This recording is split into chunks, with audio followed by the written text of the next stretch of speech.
Good afternoon and welcome to Midday Report here on TVP World. I'm Marie Cato. Polish far-right MEP Grzegorz Braun has again lost his parliamentary immunity, this time over multiple criminal charges, including assault, hate speech and vandalism. The European Parliament voted overwhelmingly to lift his protection, clearing the way for prosecutors to act. The European Parliament has voted to remove his immunity in connection with a second criminal case opened in 2025. Prosecutors in Wrocław accused Braun of assaulting and unlawfully detaining a gynecologist during an anti-abortion stunt back in April. He also faces charges for defacing posters belonging to an LGBTQ rights group in Opole and for inciting religious hatred in 2023 online interview during which he approved of extinguishing a Hanukkah menorah in Poland's parliament, an act that sparked outrage at the time. This marks the second time this year the European Parliament has lifted Braun's immunity. The first case in May involved 7 separate offences, including assault and insulting public officials. If convicted, Braun could face multiple criminal penalties under Polish law.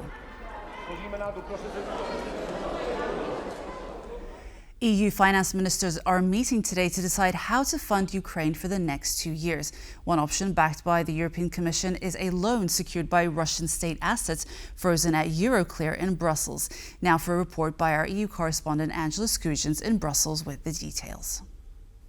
Finance ministers from across the 27 EU member states have met in the Belgian capital to discuss how to finance Ukraine over the next 2 years. The options that are on the table comprise of a €140 billion reparations loan, joint debt or other grants to prop up the war-torn country's budget, expected to be €130 to €140 million. Now, the European Commission President Ursula von der Leyen is championing the push, particularly for that reparations loan. It would work by using the cash proceeds from these frozen Russian state assets currently held at Belgian financial institution Euroclear to give Ukraine the loan. Once Russia pays Ukraine for the reparations, Ukraine then gives the money back to the Kremlin. However, the consternation mainly revolves around the Belgian Prime Minister Bart de Wever arguing that Belgium would be financially put at risk if Russia wants the money back or takes Belgium to court. He has stood by his demands from his European allies, in which he wants them to share the risk as well as the guarantees. The European Commission President Ursula von der Leyen outlined the plan for the reparations loan to members of the European Parliament. However, she stressed that the need to support the war-torn country has never been as paramount as Russia continues attacking Ukraine's energy infrastructure. President Putin is again trying to terrorize the Ukrainian people, to use winter as a weapon to freeze Ukraine into submission. So how does the EU's financing push be impacted by this fresh news coming out of the Ukrainian capital on Wednesday regarding another corruption scandal involving 2 senior cabinet ministers? TVP World put this question to those finance ministers as they made their way into that meeting early Wednesday morning. We asked them whether they were rattled by this news and whether it could impact the EU giving that reparations loan to Ukraine. The Danish economy minister, Stephanie Lose, said she expects Ukraine to keep up with its anti-corruption reforms. However, the deputy finance minister from Lithuania, Kristupas Vaitiekūnas, told TVP World that the news might have an impact on the reparations loan. However, the EU doesn't have many other options. Ukraine is our only option, and it's fighting not only for its own freedom and the right to choose the way they live, but also for the freedom of Europe as well. So despite the scandal, there are no other options. However, this is not the end of the dialogue for the reparations loan. A press conference is scheduled for 2:15 on Thursday, but it will be crunch time at the end of the year when those European leaders meet in December to have their final vote on how to financially support Ukraine as it weathers another year of Russian aggression. Angela Skujins from Brussels for TVP World. The new figures are out. Polish GDP growth has exceeded expectations of 3.7% in the third quarter of 2025, and the forecasts for the fourth quarter are even more positive, with some economists anticipating the number to cross 4%. TVP World asked Polish Finance Minister Andrzej Domański for comment. The figures for the third quarter was pretty strong, 3.7% GDP growth. It's an acceleration compared to the second quarter.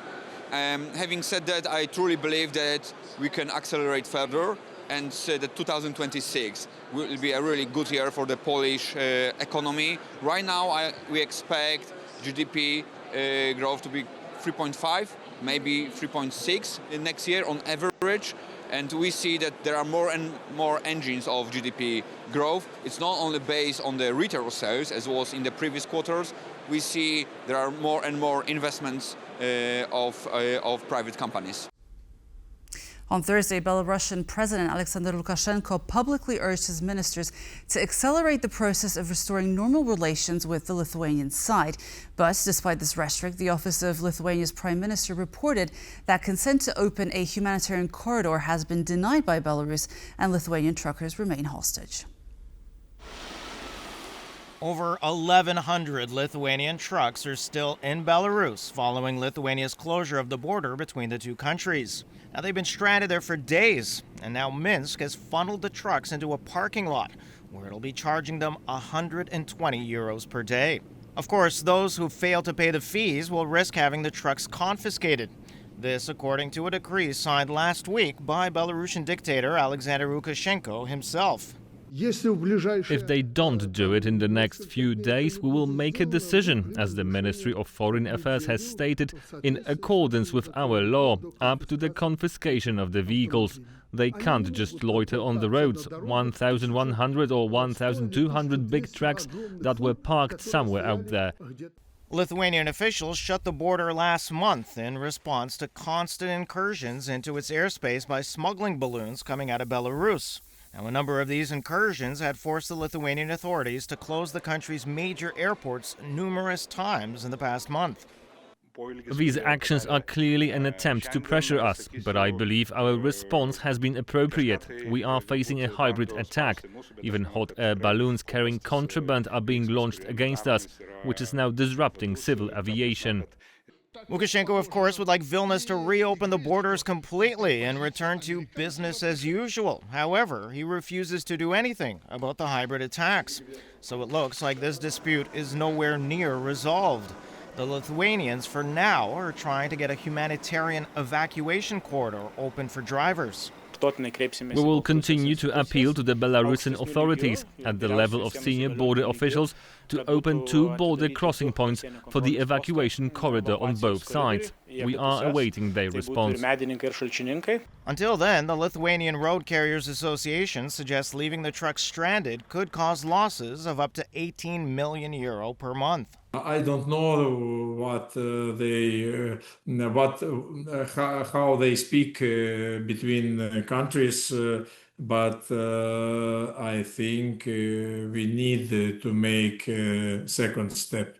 The Lithuanians are counting on pressure coming from the EU as well as from the US, particularly as President Donald Trump has just appointed a special envoy for Belarus.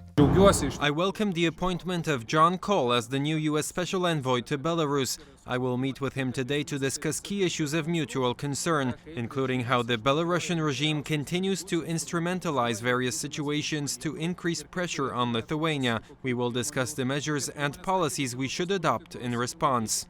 On Thursday, Lukashenko publicly urged his ministers to, quote, accelerate the process of restoring normal relations with the Lithuanian side.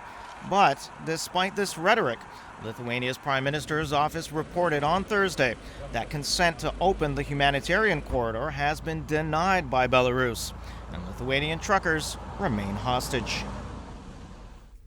Poland's Foreign Minister Radosław Sikorski spoke at the Baltic Sea Security Summit taking place in Warsaw on Thursday and emphasized the importance of the security of the Baltic Sea, not only for the immediate region, but for the whole of the European continent.